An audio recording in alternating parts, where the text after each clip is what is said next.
उषा एक गरीब वड़ा पाव वाली थी। उसके शौहर अपाहिज थे, इसीलिए वो वड़ा पाव बनाकर बेचा करती थी। वड़ा पाव, गर्मा गर्म वड़ा पाव। बेहद कम लोग उसकी आवाज सुनकर उसका वड़ा पाव खाने आते थे। उषा के वड़े मजेदार होते थे और वो अक्सर परेशान होकर घर वापस आती। क्या हुआ, आज भी कुछ खास बिक्री नहीं हुई क्या उषा? न जाने क्या हो रहा है जी, आजकल लोग वड़ा पाव नहीं खाते। माँ, आजकल लोग मैगी, फ्रैंकी, बर्गर, पिज्जा ये सब खाते हैं। अगर यूं ही चलता रहा तो हमारी गुजर बसर कैसे होगी? कुछ न कुछ तो जरूर होगा, तुम फिक्र मत करो। माँ, तुम कुछ और चीज क्यों नहीं बेचती, जैसे बर्गर या पिज्जा? मुझे वो सब बनाना नहीं आता है, मुझे तो सिर्फ वड़ा पाव बनाना ही आता है। तो हमें वड़ा पाव में ही कुछ नया सोचना होगा। उषा परेशान थी क्योंकि दिन ब दिन उसकी आमदनी घटती जा रही थी। अगली सुबह उषा सुबह जल्दी घर से निकली। वड़ा पाव, गर्मा गर्म वड़ा पाव। वो काफी देर तक चिल्लाती रही, लेकिन कोई भी उसके वड़ा पाव के ठेले पर नहीं आया। आज इतनी भीड़ है पर कोई भी ग्राहक मेरे ठेले पर नहीं आया। उषा और जोर जोर से चीखने लगी, वड़ा पाव, गर्मा गर्म वड़ा पाव। उषा की आवाज सुनकर उसका पुराना ग्राहक उसके नजदीक आया। कितने वड़ा पाव चाहिए संजय? एक वड़ा पाव देना चाची जी। आप कब से इतनी आवाज लगा रही हैं? कोई वड़ा पाव खाने आ ही नहीं रहा है, इसलिए मैं आ गया। लगता है अब आपको वड़ा पाव कुछ नया ढंग से बनाना होगा, एकदम नया वड़ा पाव, जैसे रंगीन वड़ा पाव। हाँ। पर क्या ऐसा रंग बिरंगे वड़ा पाव बिकते हैं? हाँ हाँ, जरूर बिकेंगे। आजकल के लोगों को अजीब और अलग चीजें ही पसंद आती हैं। तो ठीक है, हम कोशिश करते हैं। ठेला बंद करने के बाद उषा ने बाजार से फूड कलर ले लिया। शाम को जब वो घर पहुंची। अच्छा, आज कारोबार कैसा था? धंधा तो पहले ही जैसा था, लेकिन आज हमें एक नया आइडिया मिला है। हमारा जो पुराना ग्राहक है ना संजय, उसने दिया है। कैसा आइडिया? रंगीन वड़ा पाव का। रंगीन वड़ा पाव? जी हाँ, और इसीलिए हम आते आते फूड कलर ले आए। आज हम बना कर देखेंगे कि रंगीन वड़ा पाव कैसा होता है। और फिर उषा ने रंगीन वड़ा पाव बनाना शुरू किया। उसने हमेशा की तरह वड़े का बेसन साना और फिर उसे अलग अलग बर्तनों में डालकर उसमें अलग अलग फूड कलर डाले और फिर आलू की सब्जी को रंगीन बेसन से रंग कर उसने तेल में छाना। देखने में तो खूबसूरत है, बिल्कुल रंग बिरंगा। उषा और राघव ने रंगीन वड़े चखे। वैसे बढ़िया है। माँ, मुझे भी दो। मानिक ने नीले रंग का वड़ा खाया और उसे पसंद आया। तीनों को रंगीन वड़े मजेदार लग रहे थे। अगली सुबह उषा ने अपना ठेला लगाया और रंगीन वड़े फरोख्त करने लगी। गर्मा गर्म वड़ा पाव, लाल नीले हरे वड़े, रंगीन वड़ा पाव, रंग बिरंगा वड़ा पाव।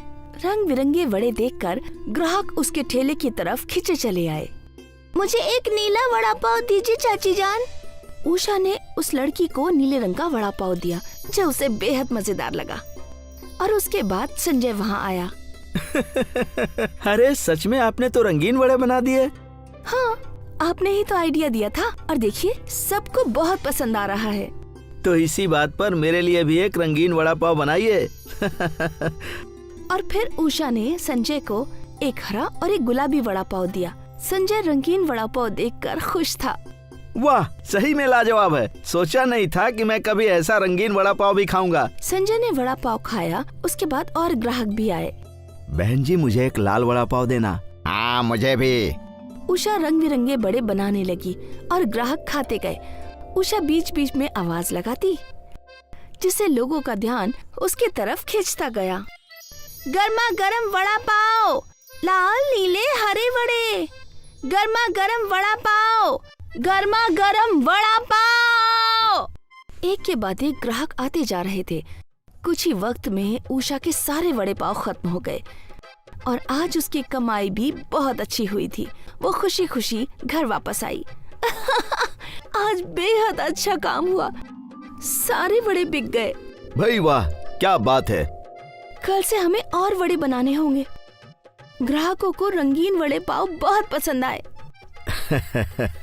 ये तो बढ़िया है। अब तो तुम खुश हो ना? हाँ, हम बहुत खुश हैं। अगले दिन भी वही हुआ। उषा की आवाज लगाते ही ग्राहक रंगीन वड़ा पाव खाने चले आए और आज बस 2 घंटे में ही उषा के सारे रंगीन वड़े खत्म हो गए। रंगीन वड़ा पाव मशहूर हो चुका था और उषा बेहद तरक्की करने लगी थी। अब उसका खानदान बेहद मुतमईन था। उषा बड़े अस्पताल में राघव का इलाज करा रही थी। अब वो ठेले की बजाय एक दुकान में रंगीन वड़ा पाव बेचा करती थी। रोज उषा की दुकान पर ग्राहकों की भीड़ लग जाती। उसके पास में डोसा सेंटर था मोहन का।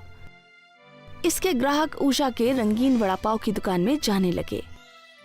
अरे ना जाने इस रंगीन वड़ा पाव वाले ने लोगों पर क्या जादू कर दिया है। मेरे तो सारे खरीदार भाग गए। मुझे इसे सबक सिखाना ही होगा। उस दिन जब उषा काम में मसरूफ थी तो मोहन ने उषा के लाल बेसन में मिर्ची मिला दी। अभी देखता हूँ लोग तेरा रंगीन वड़ा पाव कैसे पसंद करते हैं। और फिर मोहन अपनी दुकान में वापस चला गया। उषा इस बात से अनजान थी। उसने हमेशा की तरह वड़े बनाना शुरू किया और अपने ग्राहकों को दिया। वाह दीदी वाह, ये तो बहुत अलग है। मस्त, तीखा, लाल, लाजवाब है, एकदम लजीज है। ये सुनकर उषा ने अपने वड़े का आटा चखा। वो समझ चुकी थी कि लाल रंग में मिर्ची मिली है। जरूर किसी ने मिर्ची पाउडर बेसन में डाला है। लेकिन मेरी किस्मत अच्छी है कि मेरे ग्राहकों को ये पसंद आ गया। वड़ा पाव, तीखा लाल वड़ा पाव। और फिर उषा के दुकान के बाहर भीड़ लग गई। सभी को नया लाल तीखा वड़ा पाव बेहद पसंद आया। अरे रे, ये मैंने क्या कर दिया मोहन। हे भगवान, मेरी तो किस्मत ही फूटी है। उषा का तीखा लाल वड़ा पाव भी बिक रहा था। ये देखकर मोहन को बेहद गुस्सा आया। उषा का अच्छा वक्त चल रहा था, इसलिए उसका बुरा चाहते हुए भी उसका अच्छा हो रहा था। कस्बा था पर लक्ष्मण अपनी बेटी रीमा के साथ रहता था। रीमा की अम्मी बचपन से ही गुजर जाने की वजह से लक्ष्मण ने रीमा का ख्याल रखने के लिए शिल्पा से दूसरी शादी कर ली। शिल्पा के घर आने से लक्ष्मण बेहद खुश था। उसे लगा कि रीमा को अम्मी का प्यार मिल जाएगा, लेकिन सब कुछ इसका उल्टा हुआ। शिल्पा रीमा से घर का सारा काम करवाने लगी। बर्तन, कपड़े, यहाँ तक कि अपने पैर और हाथ भी दबवाती। अपनी सेवा करवाने में कोई कसर नहीं रखती। वो सारा काम रीमा से ही करवाती। वो लक्ष्मण को इस बात का जरा भी इल्म नहीं था। अभी तक सो रही है? उठ जा, कितना सारा काम पड़ा है। दिन भर घर पर बोझ बनकर बैठती है और काम तो तिनके भर का भी नहीं करती है। सुबह सुबह आप मुझे कुछ मत बोलिए। दिन भर अगर मैं खाली बैठती हूँ तो ये सारा काम कौन करता है? जबान चलाने में तो कोई तुमसे जीत ही नहीं सकता। आने दो तुम्हारे अब्बू को, उन्हें ये सारी बातें बताती हूँ मैं।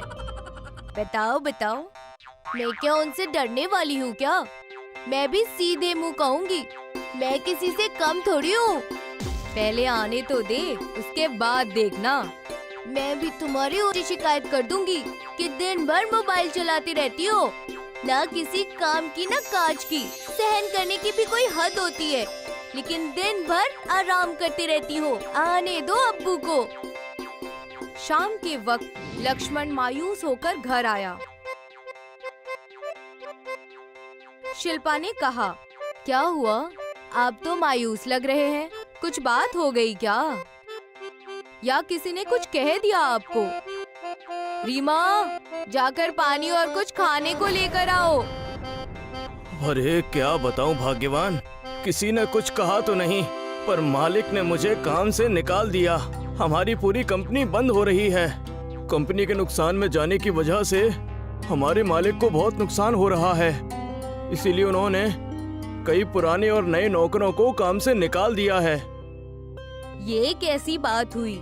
आप तो कितने सालों से वहाँ काम कर रहे हैं। अगर काम छूट जाएगा तो हम खाएंगे क्या? हे मालिक। हमारी बेटी अब बड़ी हो रही है।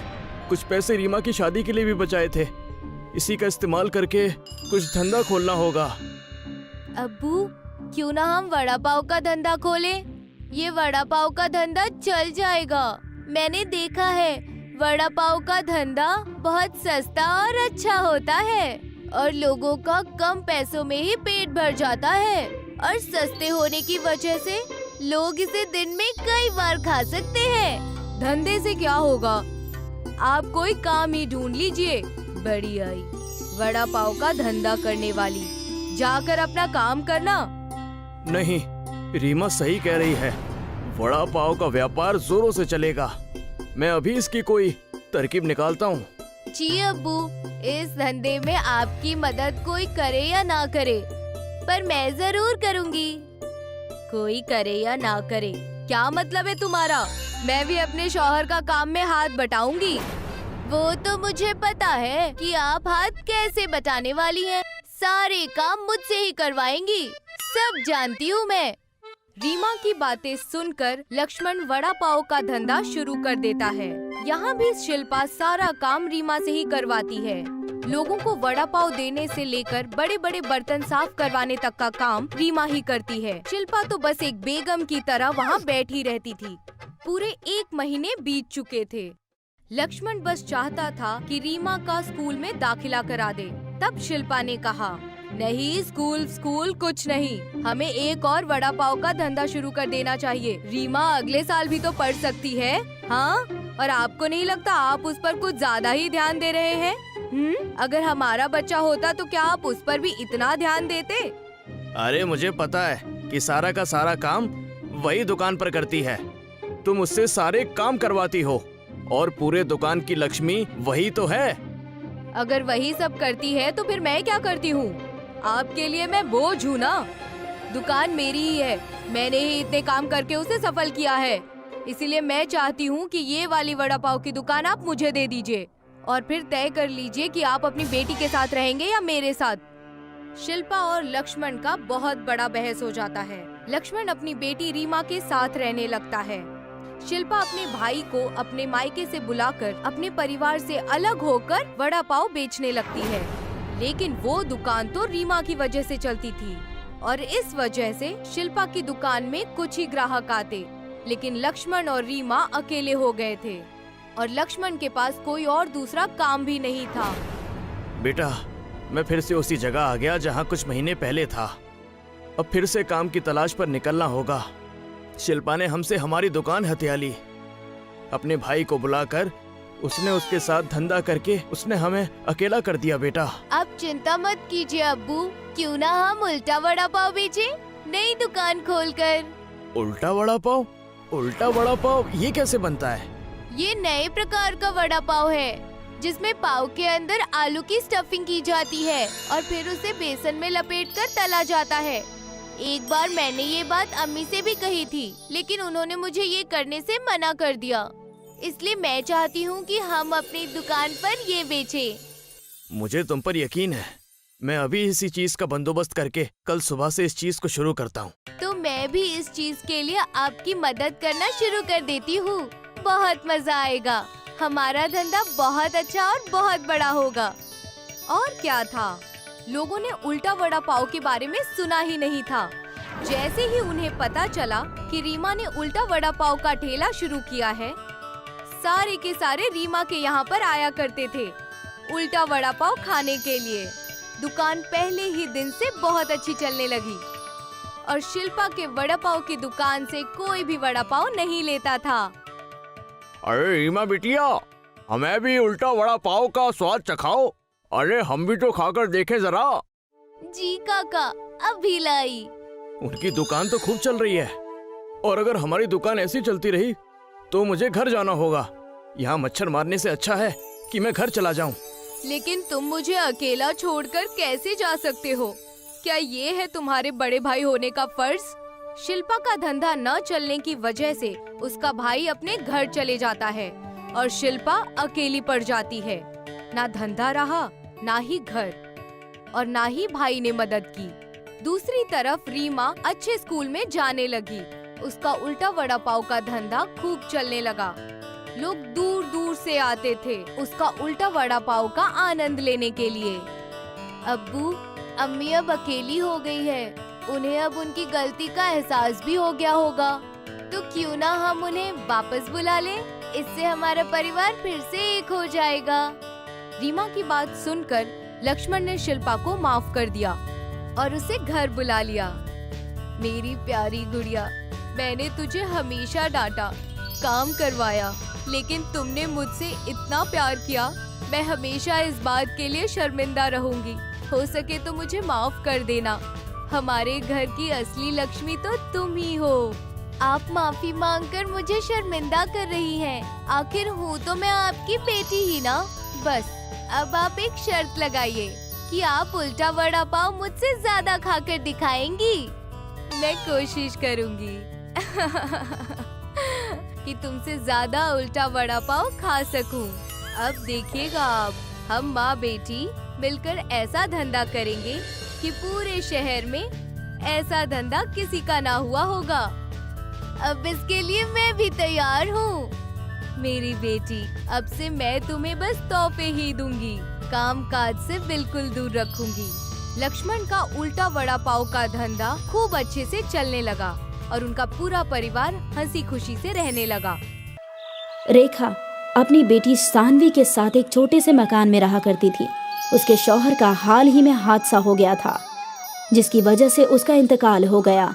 रेखा का तन्हा सानवी को लेकर जिंदगी बसर करना बेहद मुश्किल हो रहा था। एक रोज रेखा बीमार हो गई तो उसकी बेटी सानवी ने बाहर जाकर काम करने का सोचा। मेरी अम्मी इतनी बीमार है और घर में खाने के लिए भी कुछ नहीं है, मैं ही काम की तलाश करती हूँ। सानवी काम की तलाश करते करते एक रेस्टोरेंट में काम करने लग जाती है, जहाँ पर उसे लोगों को खाना खिलाना होता है। एक रोज की बात है। ये खाना टेबल नंबर 21 पर पहुंचा क्या? ठीक है साहब, मैं अभी पहुंचा कर आती हूँ। सानवी जैसे ही खाने की प्लेट उठाकर 21 नंबर पर पहुंचती है तो वो किसी चीज से टकराकर गिर जाती है और उसके हाथ से प्लेट गिर जाती है, जिससे रघु को बेहद गुस्सा आता है। देख कर नहीं चलती, खाने की एक पूरी प्लेट खराब करके रखती। काम धाम तो तुझसे होता नहीं और काम बिगाड़ती है। इस तरह से तो काम नहीं चलेगा। एक काम कर, तू अब तक के सारे पैसे ले और अपना काम कहीं और देख ले। मैं तुझे काम पर नहीं रख सकता, रोज रोज प्लेट गिरा देती है। नहीं नहीं साहब, मुझे मत निकालिए। मेरी अम्मी की तबीयत ठीक नहीं है, मुझे उनके लिए खाना लेकर जाना है। मैं आगे से ख्याल रखूंगी। नहीं नहीं, तुम ये पैसे लो और चलती बनो यहाँ से। मुझे अपना धंधा और चौपट नहीं करवाना। रघु कुछ पैसे देता है और धक्के मारकर उसे निकाल देता है। सानवी रोती हुई वहाँ से निकल जाती है। इतनी मुश्किल से तो अम्मी की दवाई के लिए काम मिला था, अब वो भी हाथ से निकल गया। अब मैं अम्मी की दवाई कहाँ से लाऊंगी और घर कैसे चलेगा? धूप तो बहुत तेज हो रही है, अब करूँ तो क्या करूँ, कुछ समझ नहीं आ रहा। वो ऐसा सोचते हुए जा रही होती है। रास्ते में उसे एक भिखारी मिलता है जिसके पैर में चोट लगी होती है। वो लंगड़ा कर चल रहा होता है और सानवी को देखकर उसे रोकता है।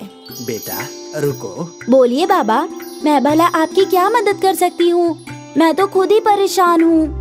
बेटा मुझे कुछ नहीं चाहिए, बस मेरे पैर में चोट लग गई है जिसकी वजह से इलाज के लिए भटक रहा हूँ। मेरे पास पैसे नहीं हैं, अगर कुछ पैसे हैं तो वो मुझे लाकर दे दो। मेरे पास कुछ और तो है नहीं बाबा, ये कुछ पैसे मिले हैं, घर के खाने के लिए कुछ ले जा रही थी, लेकिन कोई बात नहीं, आपको इसकी ज्यादा जरूरत है। देखो ना कितना खून बह रहा है, ये लो पैसे और अपने पैर के जख्म पर मलहम लगा लीजिए। सानवी रघु से मिले सारे पैसे भिखारी को दे देती है, जिससे वो भिखारी बेहद खुश होता है और उसे बहुत दुआएं देता है। बेटा तुमने अपने सारे पैसे मुझे दे दिए जो तुम खाने के लिए ले जाने वाली थी। बहुत नेक लड़की हो। मेरे पास तुम्हें देने के लिए कुछ भी नहीं है, लेकिन मेरे पास एक टिफिन है जो मैं तुम्हें देना चाहता हूँ। बाबा, मैं इस टिफिन का क्या करूँगी भला? अगर खाने के लिए ही नहीं है तो मैं इसमें रखूंगी क्या? बेटा ये तो तुम्हें घर जाकर ही इल्म होगा, तुम मेरे कहने से ये टिफिन रख लो और घर जाकर उसे खोलना। सानवी उस भिखारी से टिफिन ले लेती है और अपने घर की जानिब चल पड़ती है। घर जाकर टिफिन खोलकर देखती है तो उसमें एक वड़ा पाव रखा होता है। वो उसे देखकर बहुत खुश होती है कि चलो कुछ तो खाने को मिला। अरे ये तो बड़ी अच्छी बात है, इस टिफिन में मुझे एक वड़ा पाव मिला, मेरे खाने की परेशानी दूर हो गई। एक वड़ा पाव मिला है, चलो इसमें आधा मैं अम्मी के लिए रख देती हूँ और आधा मैं खुद खा लेती हूँ। सानवी जैसे ही उस टिफिन को दोबारा खोलती है, उसमें एक और वड़ा पाव दिखता है। अरे ये क्या? इसमें से तो अभी मैंने वड़ा पाव निकाला था, फिर इसमें दोबारा कहाँ से आ गया? शायद टिफिन में 2 वड़ा पाव होंगे जो मैंने देखा ही नहीं। सानवी दोबारा से उस टिफिन को खोलकर देखती है। उस टिफिन में फिर वड़ा पाव होता है। सानवी वड़ा पाव देखकर हैरत में पड़ जाती है और अपनी अम्मी को सारी हकीकत बताती है। अम्मी देखो, मैं जितनी बार इस टिफिन को खोल रही हूँ, मुझे इसके अंदर से एक वड़ा पाव मिल रहा है। ये कैसे हो रहा है? अरे वाकई सानवी, ये वड़ा पाव तो जादुई लगता है। जिसको जितना खर्च करो ये उतना और बढ़ जाता है। सानवी और रेखा बेहद खुश होते हैं और जी भर के वड़ा पाव खाते हैं। सानवी, हमें बहुत अच्छी चीज मिली है। ये वड़ा पाव कभी खत्म नहीं होने वाला। क्यों ना हम ये वड़ा पाव फरोख्त करना शुरू कर दें, जिससे हमारे बाकी के जरूरियात भी पूरे हो जाएंगे। हाँ अम्मी, आप सही फरमा रही हैं। इतने सारे वड़ा पाव का हम क्या करेंगे? क्यों ना हम उन्हें बाकी लोगों को बांटना शुरू कर दें। अब रेखा और सानवी वो जादुई वड़ा पाव से गरीब लोगों की मदद करते हैं और उन्होंने उस वड़ा पाव की दुकान भी लगाना शुरू कर दिया है। वो उससे आने वाले पैसों से अपने घर की जरूरियात भी पूरी करते हैं और दूसरों की मदद भी किया करते हैं। देखो ना सानवी, हमारे दिन फिर बदल गए। इन वड़ा पाव से तो हमें बरकत ही बरकत हो रही है। आज हमारे पास बड़ा घर है, गाड़ी है, हम आलीशान घर में रहते हैं। अब हमें कोई तकलीफ नहीं है। तभी एक शख्स वहाँ भागा भागा आता है और सानवी उससे पूछती है, इतनी तेज क्यों भाग रहे हो? क्या हुआ? अरे कस्बे के पास जो बांध है वो टूटने वाला है। पूरा कस्बा खाली करने का हुक्म आया है। अगर वो बांध टूट गया तो पूरा कस्बा का कस्बा उस बांध के पानी में बह जाएगा। भागो भागो सानवी, तुम भी अपनी जान बचाकर भागो। अरे ये तो बड़ी मुसीबत वाली बात हो गई। कस्बा खतरे में है। चलो सानवी, हम भी पास के कस्बे में चलते हैं। नहीं अम्मी, आप रुको। उस बांध को ये वड़ा पाव ठीक कर सकता है। मुझे इस पर पूरा यकीन है। इसने हमारे सारे मुसीबत ठीक कर दिए, तो अब ये मुसीबत भी जरूर ठीक कर देगा। सानवी उस जादुई वड़ा पाव को बांध के पास ले जाती है और उससे कहती है, जादुई वड़ा पाव, तुमने हमेशा हमारी मदद की है। अब इस कस्बे को तुम्हारी मदद की जरूरत है। तुम इस बांध को टूटने मत देना। कुछ भी करो, इस पानी का रुख इस कस्बे की तरफ ना हो पाए। जाओ वड़ा पाव। वड़ा पाव उड़ता हुआ उस बांध की जानिब जाता है और अपना साइज बढ़ा लेता है, जिसकी वजह से बांध टूटने से बच जाता है और पानी का बहाव कस्बे की तरफ न आकर वहीं के वहीं रुक जाता है। ये सब कस्बे वाले देखते हैं तो सब सानवी का बहुत बहुत शुक्रिया अदा करते हैं, उसे मुबारकबाद देते हैं। सानवी, तुमने वाकई कमाल का काम किया है। तुमने कस्बे को बहने से बचा लिया। हम सबको तुम पर फक्र है। सभी कस्बे वाले सानवी के लिए खुशी से तालियां बजाते हैं। अब सानवी और रेखा उस जादुई वड़ा पाव के जरिए सबकी मदद करते हुए अपनी जिंदगी बसर करते हैं। रेखा अपनी बेटी सानवी के साथ एक छोटे से मकान में रहा करती थी। उसके शौहर का हाल ही में हादसा हो गया था, जिसकी वजह से उसका इंतकाल हो गया। रेखा का तन्हा सानवी को लेकर जिंदगी बसर करना बेहद मुश्किल हो रहा था। एक रोज रेखा बीमार हो गई तो उसकी बेटी सानवी ने बाहर जाकर काम करने का सोचा।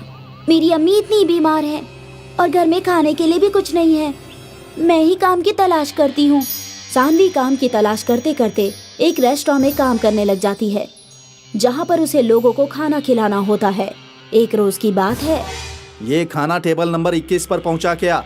ठीक है साहब, मैं अभी पहुँचा कर आती हूँ। सानवी जैसे ही खाने की प्लेट उठाकर 21 नंबर पर पहुंचती है तो वो किसी चीज से टकराकर गिर जाती है और उसके हाथ से प्लेट गिर जाती है, जिससे रघु को बेहद गुस्सा आता है। देखकर नहीं चलती, खाने की एक पूरी प्लेट खराब करके रखती। काम धाम तो तुझसे होता नहीं और काम बिगाड़ती है। इस तरह से तो काम नहीं चलेगा। एक काम कर, तू अब तक के सारे पैसे ले और अपना काम कहीं और देख ले। मैं तुझे काम पर नहीं रख सकता।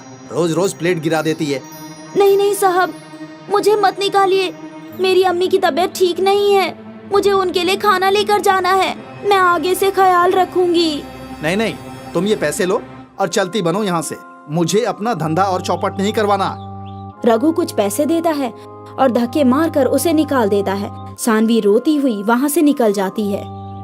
इतनी मुश्किल से तो अम्मी की दवाई के लिए काम मिला था, अब वो भी हाथ से निकल गया। अब मैं अम्मी की दवाई कहाँ से लाऊंगी और घर कैसे चलेगा? धूप तो बहुत तेज हो रही है। अब करूँ तो क्या करूँ, कुछ समझ नहीं आ रहा। वो ऐसा सोचते हुए जा रही होती है। रास्ते में उसे एक भिखारी मिलता है जिसके पैर में चोट लगी होती है। वो लंगड़ा कर चल रहा होता है और शानवी को देखकर उसे रोकता है। बेटा रुको। बोलिए बाबा, मैं भला आपकी क्या मदद कर सकती हूँ? मैं तो खुद ही परेशान हूँ। बेटा मुझे कुछ नहीं चाहिए, बस मेरे पैर में चोट लग गई है जिसकी वजह से इलाज के लिए भटक रहा हूँ। मेरे पास पैसे नहीं हैं। अगर कुछ पैसे हैं तो वो मुझे लाकर दे दो। मेरे पास कुछ और तो है नहीं बाबा, ये कुछ पैसे मिले हैं। घर के खाने के लिए कुछ ले जा रही थी, लेकिन कोई बात नहीं, आपको इसकी ज्यादा जरूरत है। देखो ना कितना खून बह रहा है। ये लो पैसे और अपने पैर के जख्म पर मलहम लगा लीजिए। सानवी रघु से मिले सारे पैसे भिखारी को दे देती है, जिससे वो भिखारी बेहद खुश होता है और उसे बहुत दुआएं देता है। बेटा तुमने अपने सारे पैसे मुझे दे दिए जो तुम खाने के लिए ले जाने वाली थी। बहुत नेक लड़की हो। मेरे पास तुम्हें देने के लिए कुछ भी नहीं है, लेकिन मेरे पास एक टिफिन है जो मैं तुम्हें देना चाहता हूँ। बाबा, मैं इस टिफिन का क्या करूँगी भला? अगर खाने के लिए ही नहीं है तो मैं इसमें रखूंगी क्या? बेटा ये तो तुम्हें घर जाकर ही इल्म होगा। तुम मेरे कहने से ये टिफिन रख लो और घर जाकर उसे खोलना। सानवी उस भिखारी से टिफिन ले लेती है और अपने घर की जानिब चल पड़ती है। घर जाकर टिफिन खोलकर देखती है तो उसमें एक वड़ा पाव रखा होता है। वो उसे देखकर बहुत खुश होती है कि चलो कुछ तो खाने को मिला। अरे ये तो बड़ी अच्छी बात है, इस टिफिन में मुझे एक वड़ा पाव मिला। मेरे खाने की परेशानी दूर हो गई। एक वड़ा पाव मिला है, चलो इसमें आधा मैं अम्मी के लिए रख देती हूँ और आधा मैं खुद खा लेती हूँ। सानवी जैसे ही उस टिफिन को दोबारा खोलती है, उसमें एक और वड़ा पाव दिखता है। अरे ये क्या? इसमें से तो अभी मैंने वड़ा पाव निकाला था, फिर इसमें दोबारा कहाँ से आ गया? शायद टिफिन में 2 वड़ा पाव होंगे जो मैंने देखा ही नहीं। सानवी दोबारा से उस टिफिन को खोलकर देखती है। उस टिफिन में फिर वड़ा पाव होता है। सानवी वड़ा पाव देखकर हैरत में पड़ जाती है और अपनी अम्मी को सारी हकीकत बताती है। अम्मी देखो, मैं जितनी बार इस टिफिन को खोल रही हूँ मुझे इसके अंदर से एक वड़ा पाव मिल रहा है। ये कैसे हो रहा है? अरे वाकई सानवी, ये वड़ा पाव तो जादू ही लगता है। जिसको जितना खर्च करो ये उतना और बढ़ जाता है। सानवी और रेखा बेहद खुश होते हैं और जी भर के वड़ा पाव खाते हैं। सानवी, हमें बहुत अच्छी चीज मिली है। ये वड़ा पाव कभी खत्म नहीं होने वाला। क्यों ना हम ये वड़ा पाव फरोख्त करना शुरू कर दें, जिससे हमारे बाकी के जरूरियात भी पूरे हो जाएंगे। हाँ अम्मी, आप सही फरमा रही हैं। इतने सारे वड़ा पाव का हम क्या करेंगे? क्यों ना हम उन्हें बाकी लोगों को बांटना शुरू कर दें। अब रेखा और सानवी वो जादुई वड़ा पाव से गरीब लोगों की मदद करते हैं और उन्होंने उस वड़ा पाव की दुकान भी लगाना शुरू कर दिया है। वो उससे आने वाले पैसों से अपने घर की जरूरियात भी पूरी करते हैं और दूसरों की मदद भी किया करते हैं। देखो ना सानवी, हमारे दिन फिर बदल गए। इन वड़ा पाव से तो हमें बरकत ही बरकत हो रही है। आज हमारे पास बड़ा घर है, गाड़ी है, हम आलीशान घर में रहते हैं। अब हमें कोई तकलीफ नहीं है। तभी एक शख्स वहाँ भागा भागा आता है और सानवी उससे पूछती है, इतनी तेज क्यों भाग रहे हो? क्या हुआ? अरे कस्बे के पास जो बांध है वो टूटने वाला है। पूरा कस्बा खाली करने का हुक्म आया है। अगर वो बांध टूट गया तो पूरा कस्बा का कस्बा उस बांध के पानी में बह जाएगा। भागो भागो सानवी, तुम भी अपनी जान बचाकर भागो। अरे ये तो बड़ी मुसीबत वाली बात हो गई। कस्बा खतरे में है। चलो सानवी, हम भी पास के कस्बे में चलते हैं। नहीं अम्मी, आप रुको। उस बांध को ये वड़ा पाव ठीक कर सकता है। मुझे इस पर पूरा यकीन है। इसने हमारे सारे मुसीबत ठीक कर दिए, तो अब ये मुसीबत भी जरूर ठीक कर देगा। सानवी उस जादुई वड़ा पाव को बांध के पास ले जाती है और उससे कहती है, जादुई वड़ा पाव, तुमने हमेशा हमारी मदद की है। अब इस कस्बे को तुम्हारी मदद की जरूरत है। तुम इस बांध को टूटने मत देना। कुछ भी करो, इस पानी का रुख इस कस्बे की तरफ ना हो पाए। जाओ वड़ा पाव। वड़ा पाव उड़ता हुआ उस बांध की जानिब जाता है और अपना साइज बढ़ा लेता है, जिसकी वजह से बांध टूटने से बच जाता है और पानी का बहाव कस्बे की तरफ न आकर वहीं के वहीं रुक जाता है। ये सब कस्बे वाले देखते हैं तो सब सानवी का बहुत बहुत शुक्रिया अदा करते हैं, उसे मुबारकबाद देते हैं। सानवी, तुमने वाकई कमाल का काम किया है। तुमने कस्बे को बहने से बचा लिया। हम सबको तुम पर फक्र है। सभी कस्बे वाले सानवी के लिए खुशी से तालियां बजाते हैं। अब सानवी और रेखा उस जादुई वड़ा पाव के जरिए सबकी मदद करते हुए अपनी जिंदगी बसर करते हैं।